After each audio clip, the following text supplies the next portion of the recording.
خالد کے گھوڑے نے پانی کی مشک پر اپنے آپ ہی رخ بدل لیا تھا۔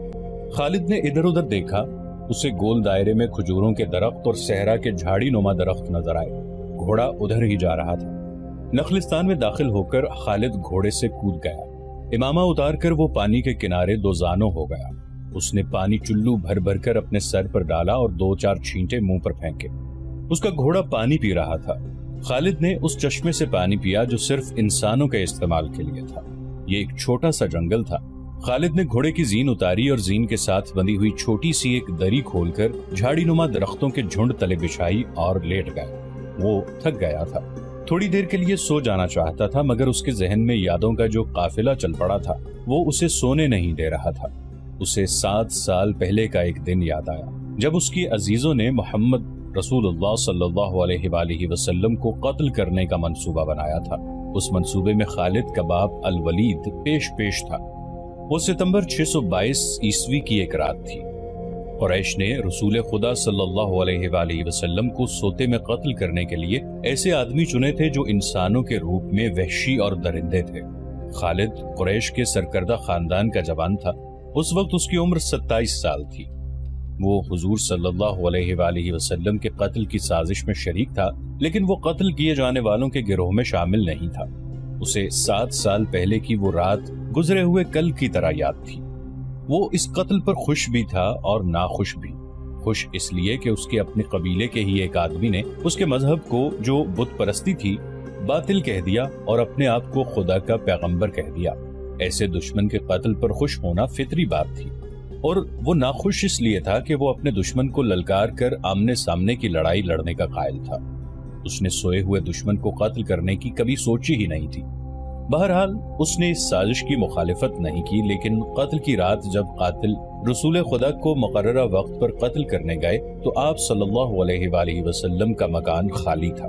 وہاں گھر کا سامان بھی نہیں تھا، نہ آپ صلی اللہ علیہ وآلہ وسلم کا گھوڑا تھا، نہ اونٹنی۔ قریش اس امید پر سوئے ہوئے تھے کہ صبح انہیں خوشخبری ملے گی کہ ان کے مذہب کو جھٹلانے اور انہیں اپنے نئے مذہب کی طرف بلانے والا قتل ہو گیا ہے، مگر صبح وہ ایک دوسرے کو مایوسی کے عالم میں دیکھ رہے تھے۔ پھر وہ سرگوشیوں میں ایک دوسرے سے پوچھنے لگے، محمد کہاں گیا؟ رسول خدا صلی اللہ علیہ وآلہ وسلم قتل کے وقت سے بہت پہلے اپنے قتل کی سازش سے آگاہ ہو کر یثرب یعنی مدینہ کو ہجرت کر گئے تھے۔ صبح تک آپ صلی اللہ علیہ وآلہ وسلم بہت دور نکل گئے تھے۔ خالد کے ذہن سے یادیں پھوٹتی چلی آ رہی تھی۔ ذہن پیچھے ہی پیچھے ہٹتے ہٹتے 16 برس دور جا نکلا۔ 613 عیسوی کی ایک شام رسول کریم صلی اللہ علیہ وآلہ وسلم نے قریش کے چند ایک سرکردہ افراد کو اپنے ہاں کھانے پر مدعو کیا۔ کھانے کے بعد رسول کریم صلی اللہ علیہ وآلہ وسلم نے اپنے مہمانوں سے کہا، اے بنی عبد المطلب، میں تمہارے سامنے جو تحفہ پیش کرنے لگا ہوں وہ عرب کا کوئی اور شخص پیش نہیں کر سکتا، اس لیے کہ اللہ نے مجھے منتخب کیا ہے۔ مجھے اللہ نے حکم دیا ہے کہ تمہیں ایک ایسے مذہب کی طرف بلاؤں جو تمہاری دنیا کے ساتھ ساتھ تمہاری عاقبت بھی آسودہ اور مسرور کر دے گا۔ اس طرح رسول خدا صلی اللہ علیہ وآلہ وسلم نے پہلی وحی کے نزول کے 3 سال بعد اپنے قریبی عزیزوں کو اسلام قبول کرنے کی دعوت دی۔ خالد اس محفل میں نہیں تھا، اس کا باپ مدعو تھا۔ اس نے خالد کو مذاق اڑانے کے انداز میں بتایا کہ عبد المطلب کے پوتے محمد صلی اللہ علیہ وآلہ وسلم نے کہا ہے کہ وہ اللہ کا بھیجا ہوا نبی ہے۔ ہم جانتے ہیں کہ عبد المطلب قریش کا ایک سردار تھا۔ الولید نے اپنے بیٹے خالد سے کہا، بے شک محمد کا خاندان اعلیٰ حیثیت رکھتا ہے، لیکن نبوت کا دعویٰ اس خاندان کا کوئی فرد کیوں کرے؟ اللہ کی قسم اور حبل اور عزا کی، میرے خاندان کا رتبہ کسی سے کم نہیں۔ کیا نبوت کا دعویٰ کر کے کوئی ہم سے اونچا ہو سکتا ہے؟ آپ نے اسے کیا کہا ہے؟ خالد نے پوچھا۔ پہلے تو ہم چپ ہو گئے، پھر ہم سب ہنس پڑے، الولید نے کہا۔ لیکن محمد کے چچا زاد بھائی علی نے محمد کی نبوت کو قبول کر لیا ہے۔ خالد اپنے باپ کی طنزیہ ہنسی کو بھولا نہیں تھا۔ خالد کو 629 عیسوی کے ایک روز مکہ اور مدینہ کے راستے میں ایک نخلستان میں لیٹے ہوئے وہ وقت یاد آ رہا تھا۔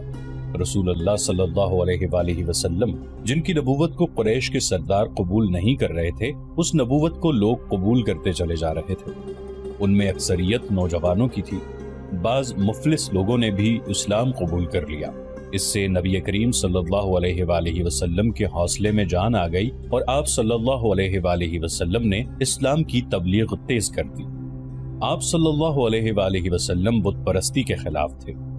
مسلمان ان 360 بتوں کا مذاق اڑاتے تھے جو کعبے کے اندر اور باہر رکھے ہوئے تھے۔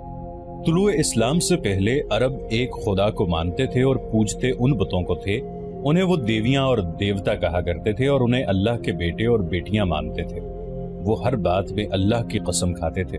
قریش نے دیکھا کہ محمد صلی اللہ علیہ وآلہ وسلم کے جس دین کا انہوں نے مذاق اڑایا تھا وہ مقبول ہوتا جا رہا ہے، تو انہوں نے آپ صلی اللہ علیہ وآلہ وسلم کی تبلیغی سرگرمیوں کے خلاف محاذ بنا لیا اور مسلمانوں کا جینا حرام کر دیا۔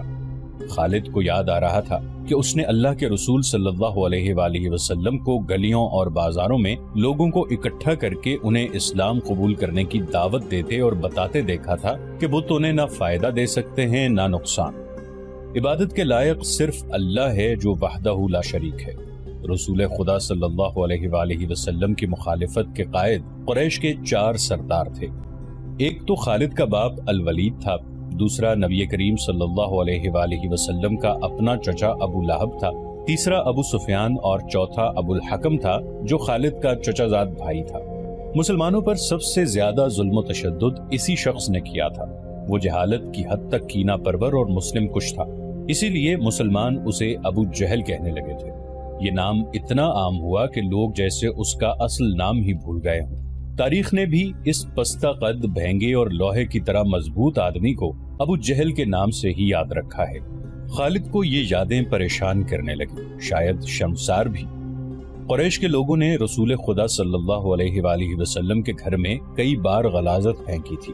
جہاں کوئی مسلمان اسلام کی تبلیغ کر رہا ہوتا وہاں قریش کے آدمی جا پہنچتے اور ہلڑ مچاتے تھے۔ بد اخلاق اور دھدکارے ہوئے آدمیوں کو رسول خدا صلی اللہ علیہ وآلہ وسلم کو پریشان کرتے رہنے کے کام پر لگا دیا گیا تھا۔ خالد کو یہ اطمینان ضرور تھا کہ اس کے باپ نے محمد صلی اللہ علیہ وآلہ وسلم کے خلاف ایسی کوئی گھٹیا حرکت نہیں کی تھی۔ وہ 2 مرتبہ قریش کے 3-4 سرداروں کو ساتھ لے کر رسول خدا صلی اللہ علیہ وآلہ وسلم کے چچا ابو طالب کے پاس یہ کہنے گیا تھا کہ وہ اپنے بھتیجے رسول خدا صلی اللہ علیہ وآلہ وسلم کو بتوں کی توہین اور نبوت کے دعوے سے روکے، ورنہ وہ کسی کے ہاتھوں قتل ہو جائے گا۔ ابو طالب نے ان لوگوں کو دونوں مرتبہ ٹال دیا تھا۔ خالد کو اپنے باپ کی بہت بڑی قربانی یاد آئی۔ عمارہ خالد کا بھائی تھا۔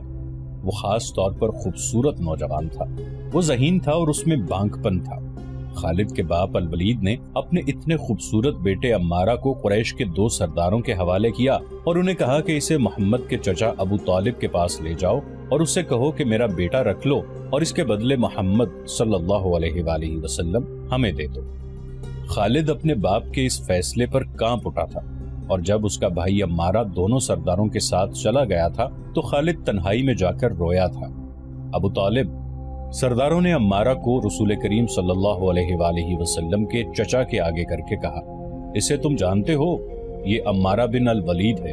تم یہ بھی جانتے ہوگے کہ بنو ہاشم نے، جس کے تم سردار ہو، ابھی تک اس جیسا سجیلا اور عقل مند جوان پیدا نہیں کیا۔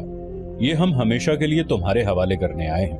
اسے اپنا بیٹا بنا کر رکھو گے تو یہ تمام عمر فرما بردار رہے گا، اور اگر اسے اپنا غلام بناؤ گے تو قسم ہے اللہ کی تم پر اپنی جان بھی قربان کر دے گا۔ مگر تم اسے میرے حوالے کیوں کر رہے ہو؟ ابو طالب نے پوچھا۔ کیا بنو مخزوم کی ماؤں نے اپنے بیٹوں کو نیلام کرنا شروع کر دیا ہے؟ کہو اس کی کتنی قیمت چاہتے ہو؟ اس کے عوض ہمیں اپنا بھتیجا محمد صلی اللہ علیہ وآلہ وسلم دے دو۔ قریش کے ایک سردار نے کہا، تمہارا یہ بھتیجا تمہاری رسوائی کا باعث بن گیا ہے۔ اس نے تمہارے آباء و اجداد کے مذہب کو رد کر کے نیا مذہب بنا لیا ہے۔ کیا تم دیکھ نہیں رہے کہ اس نے قبیلے میں آدمی کو آدمی کا دشمن بنا دیا ہے؟ تم میرے بھتیجے کو لے جا کر کیا کرو گے؟ قتل۔ قریش کے دوسرے سردار نے جواب دیا، ہم محمد صلی اللہ علیہ وآلہ وسلم کو قتل کریں گے۔ یہ بے انصافی نہیں ہوگی۔ تم دیکھ رہے ہو کہ ہم تمہارے بھتیجے کے بدلے تمہیں اپنا بیٹا دے رہے ہیں۔ یہ بہت بڑی بے انصافی ہوگی۔ ابو طالب نے کہا، تم میرے بھتیجے کو قتل کرو گے اور میں تمہارے بیٹے کو پالوں گا اور اس پر خرچ کروں گا اور اسے بہت اچھی زندگی دوں گا۔ تم میرے پاس کیسا انصاف لے کر آئے ہو؟ میں تمہیں عزت سے رخصت کرتا ہوں۔ خالد نے جب اپنے بھائی کو وہ اپنے سرداروں کے ساتھ واپس آتے دیکھا اور سرداروں سے سنا کہ ابو طالب نے یہ سودا قبول نہیں کیا تو خالد کو دلی مسرت ہوئی تھی۔ محمد صلی اللہ علیہ وآلہ وسلم کا تم نے کیا بگاڑ لیا تھا ابو سلیمان؟ خالد کی ذات سے ایک سوال اٹھا۔ اس نے خیالوں ہی خیالوں میں سر ہلایا اور دل ہی دل میں کہا، کچھ نہیں۔ بے شک محمد صلی اللہ علیہ وآلہ وسلم کا جسم طاقتور ہے، لیکن رکانہ بن عبد یزید جیسے پہلوان کو اٹھا کر پٹخنے کے لیے صرف جسمانی طاقت کافی نہیں۔ رکانہ بن عبد یزید رسول کریم صلی اللہ علیہ وآلہ وسلم کا چچا تھا جس نے اسلام قبول نہیں کیا تھا۔ یہ عرب کا مانا ہوا پہلوان تھا۔ نامی گرامی پہلوان آئے جنہیں اس نے ایک ہی داؤ میں پٹخ کر اٹھنے کے قابل نہ چھوڑا۔ وہ وحشی انسان تھا، صرف لڑنا مارنا جانتا تھا۔ خالد کو وہ وقت یاد آنے لگا جب مسلمانوں کو دکھ کرنے والے 3-4 آدمیوں نے ایک دن رکانہ پہلوان کو خوب کھلایا پلایا اور اس سے کہا کہ تمہارا بھتیجا محمد صلی اللہ علیہ وآلہ وسلم کسی کے ہاتھ نہیں آتا، نہ اپنی تبلیغ سے باز آتا ہے، نہ کسی سے ڈرتا ہے، اور لوگ اس کی باتوں کے جادو میں آتے چلے جا رہے ہیں۔ کیا تم اسے سیدھا نہیں کر سکتے؟ کیا تم میرے ہاتھوں اس کی ہڈیاں توڑوانا چاہتے ہو؟ رکانہ نے اپنے چہرے پر مست بہنسے کا تاثر پیدا کر کے تکبر کے لہجے میں کہا تھا، لاؤ اسے میرے مقابلے پہ، لیکن وہ میرا نام سن کر مکہ سے بھاگ جائے گا۔ نہیں نہیں، میں اس کے ساتھ لڑنا اپنی توہین سمجھتا ہوں۔ اس نے اکسانے والے آدمیوں کی بات نہ مانی۔ وہ کسی پہلوان کو اپنے برابر سمجھتا ہی نہیں تھا۔ مسلمانوں کے دشمن خاموش ہو گئے، لیکن سوچتے رہے کہ رسول خدا صلی اللہ علیہ وآلہ وسلم کو رکانہ کے ہاتھوں گرا کر آپ صلی اللہ علیہ وآلہ وسلم کا تماشا بنایا جائے۔ مکہ کے یہودی خاص طور پر رسول اکریم صلی اللہ علیہ وآلہ وسلم کے دشمن تھے، لیکن وہ کھل کر میدان میں نہیں آتے تھے۔ وہ خوش تھے کہ اہل قریش آپس میں بٹ کر ایک دوسرے کے دشمن ہو گئے ہیں۔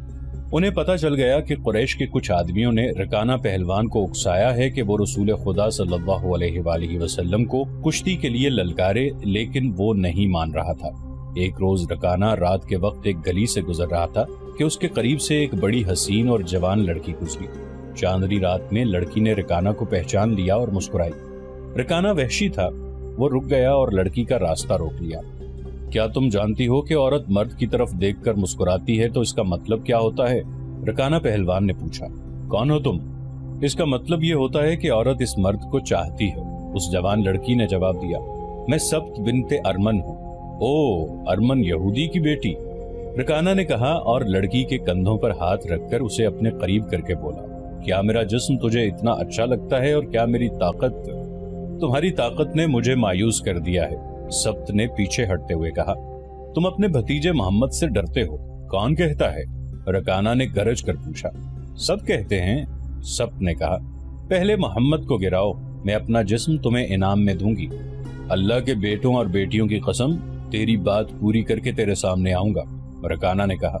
لیکن تو نے غلط سنا ہے کہ میں محمد سے ڈرتا ہوں۔ بات یہ ہے کہ میں اپنے سے کمزور کے ساتھ لڑنا اپنی توہین سمجھتا ہوں، لیکن تیری بات پوری کروں گا۔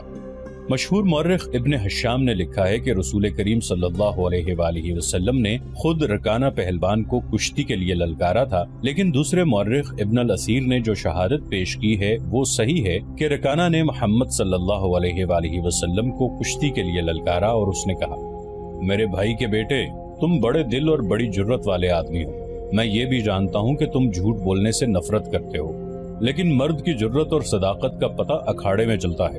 آؤ میرے مقابلے میں اکھاڑے میں اترو۔ اگر مجھے گرا لو تو میں تمہیں اللہ کا بھیجا ہوا نبی مان لوں گا، اللہ کی قسم تمہارا مذہب قبول کر لوں گا، لیکن یہ ایک بھتیجے اور چچا کی کشتی نہیں ہوگی۔ رسول خدا صلی اللہ علیہ وآلہ وسلم نے رکانہ کی للکار کے جواب میں کہا، ایک بت پرست اور سچے دین کے ایک پیغمبر کی لڑائی ہوگی، تو ہار گیا تو اپنا وعدہ نہ بھول جانا۔ مکہ میں یہ خبر صحرا کی آندھی کی طرح پھیل گئی کہ رکانہ پہلوان اور محمد صلی اللہ علیہ وآلہ وسلم کی کشتی ہوگی اور جو ہار جائے گا وہ جیتنے والے کا مذہب قبول کر لے گا۔ قریش کا بچہ بچہ، مرد و زن اور یہودی ہجوم کر کے آ گئے۔ مسلمانوں کی تعداد بہت تھوڑی تھی، وہ تلواروں اور برچھیوں سے مسلح ہو کر آئے، کیونکہ انہیں خطرہ محسوس ہو رہا تھا کہ قریش کشتی کو بہانہ بنا کر رسول خدا صلی اللہ علیہ وآلہ وسلم کو قتل کر دیں گے۔ عرب کا سب سے زیادہ طاقتور اور وحشی پہلوان رکانہ بن عبد یزید رسول کریم صلی اللہ علیہ وآلہ وسلم کے مقابلے پہ اترا۔ اس نے رسول خدا صلی اللہ علیہ وآلہ وسلم پر طنزیہ نظر ڈالی اور آپ صلی اللہ علیہ وآلہ وسلم پر پھپتی کسی۔ آپ صلی اللہ علیہ وآلہ وسلم مکمل خاموشی اور اطمینان سے رکانہ کی آنکھوں میں آنکھیں ڈال کر دیکھتے رہے کہ وہ بے خبری میں کوئی داؤ نہ کھیل جائے۔ رکانہ آپ صلی اللہ علیہ وآلہ وسلم کے ارد گرد یوں گھوما جیسے شیر اپنے شکار کے ارد گرد گھوم گیا ہو اور اب اسے کھا جائے گا۔